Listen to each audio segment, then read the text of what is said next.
धरती तो कृष्ण के सर पर विराजमान है। अरे चुप रह राहु, नहीं तो मुझे ही ग्रहण लग जाएगा। इतना जल्दी कैसे आ गए? तबीयत तो ठीक है? हम स्कूल नहीं जाएंगे। मास्टर ने फॉलो किया है। मास्टर। सब हाँ, हम पागल, सबके सब मास्टर पागल, एक तुम ही हो जो समझदार हो। हाँ।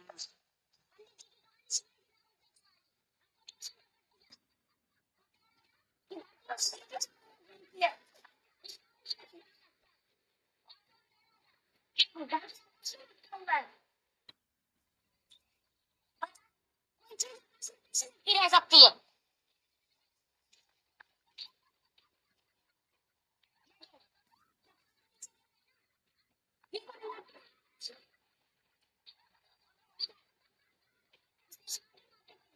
माने बहुत दिख रहा है, पर मास्टर जी गलत थोड़ी ना पढ़ाएंगे।